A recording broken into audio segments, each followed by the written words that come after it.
Disney just dropped a new animated series with Dream Productions. Now, I don't know if I think it's been out for a little while.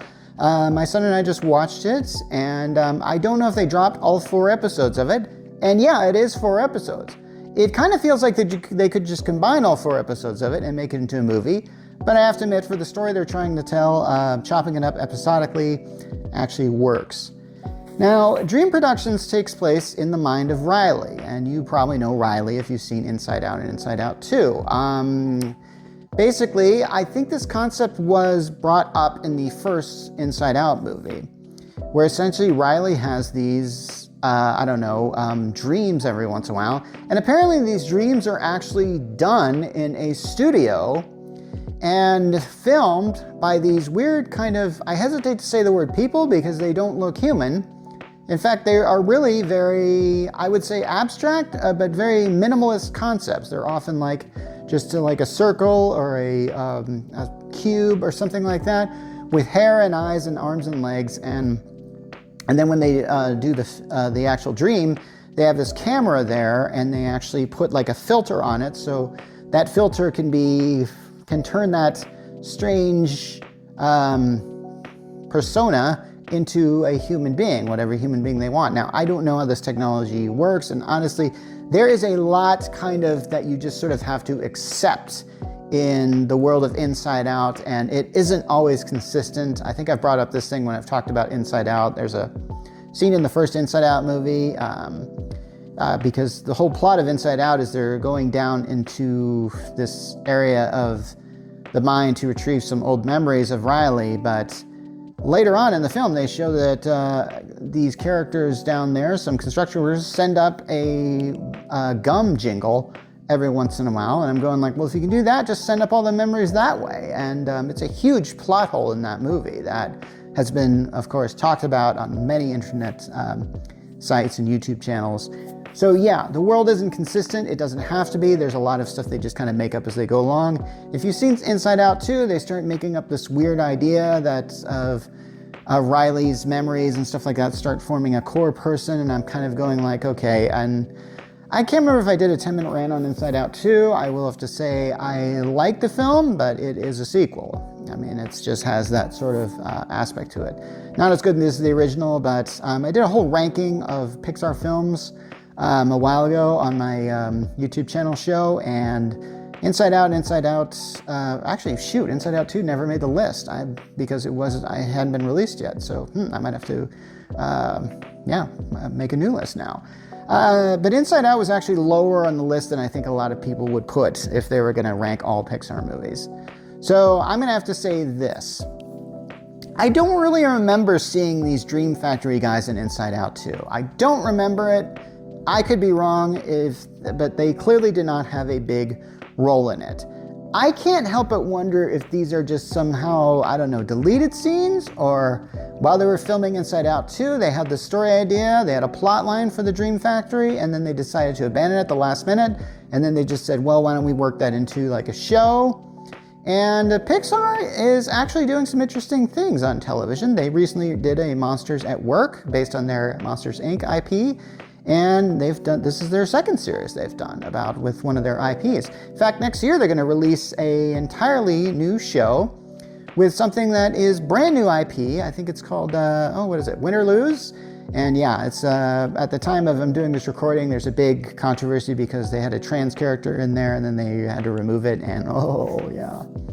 Okay, so let's talk about Dream Factory. Dream Factory works. I don't know what to tell you. I think it's kind of interesting that they actually set up this idea that dreams play in Riley's brain, and they're done by a studio, which is very similar to the Hollywood system. And if you've seen any movie that deals with studios and Hollywood, it's never a very positive portrayal, is it? I've always wondered that. And haven't you ever noticed, like, whenever you see a movie about making a movie, they never show the very positive aspects. They don't show people coming in and really enjoying their job and living their dreams. No, they usually show people like who are miserable, and they are just kind of doing their job and they absolutely hate it. And they usually have studio heads or other people who are constantly telling them what to do. And usually everybody just starts yelling at each other often. And there's always these divas, and they have diva tantrums, and there's stuff like that that just are just so I'm so used to this now whenever I see a film about filmmaking. And so Dream Productions is kind of like that, where we see a character who has apparently created some great dreams for Riley in the past, because yeah, dreams are movies in this thing, and which I really appreciate. This is a very unusual concept for a series, and it's surprisingly very cerebral and very high concept for a show that is clearly aimed at children. I recognize some of the voice actors in it. Maya Rudolph plays the studio head. And then they have, I think his name is Richard Adohe. I might be mispronouncing this guy's name. He was on the show The IT Crowd, and he was in the Disney movie Soul, and he's also in the Bad Guys. And he's got a very distinctive voice. When you hear him, you know who he is. I'm kind of going like, oh yeah, that's that guy. And yeah, you'll probably know once you hear him. Richard Adoe's character is named Zemi, and he's kind of this guy who makes daydreams. So he's kind of like your independent film director in this thing. And then you have the more successful film director here, who's kind of the main character, the one we follow, because this show uses that mockumentary format. So if you watched, say, The Office, Modern Family, Parks and Recreation, you're familiar with how this is kind of done. Which is strange because we're seeing it does take place in a studio, so I don't know who's filming this. And when you do mockumentary format, you usually don't have to explain why you're doing the format. But in the case of The Office, they actually did. It's really strange how Riley's world works, because like I said before, there isn't consistency to it. So a lot of times they just kind of bring up some things. For example, there's a character in this show who's unlike all the other characters, who is essentially, the other characters, like I said before, are just a shape with arms and legs. There's a character who's like a college rule line drawing of a teenage girl, and it apparently represents Riley's idealized teenager mode. And I really kind of like this idea that you can just kind of have stuff like that. That stuff like this, like there's a mermaid unicorn that just kind of goes around here. And I'm going like, well, where does this stuff really come from? And it's like, who really cares? It's just like, it's there. You just sort of are kind of going with it. And I do kind of like how this show does allow for that sort of thing. It's a show where essentially anything can happen. And I really sort of appreciate where this is going. This show has a lot of heart to it, unexpectedly. I did not expect, by the time we get to the final episode, we see not only Riley's world, we see the world of these dream characters, and it crosses over. I realize that's kind of getting into spoiler territory, but it really brought the show to life. I kind of went like, wow, this is actually really interesting how this works. And it kind of shows like, hey, when you're young, because I don't know about you, my dreams don't really make a lot of sense, but I have to admit, I actually think that there are things from dreams that do affect us, and we might not even know it. In some cases, they're pretty obvious. I'm told that James Cameron once had a dream about the world of Pandora, and from that dream, he created the Avatar series. That's pretty cool, but a lot of us don't have stuff like that. We have these weird dreams where we're just, I don't know, in a room and stuff like that. My dreams are terrible, I have to say. Usually in my dreams, I'm usually just flailing in a situation that I can't stand. But hey, that's probably a sign of my mental health, and I get it.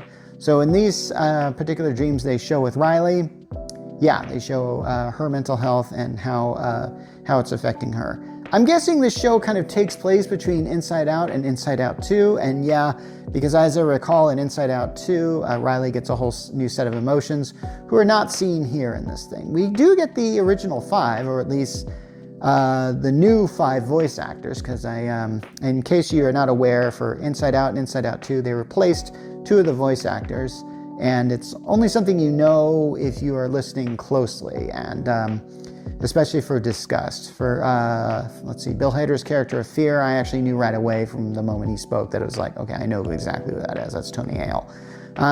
So yeah, it doesn't really delve deep into the emotional 5, let's call them, but it isn't supposed to. It's supposed to be doing its own thing, and it does it really well.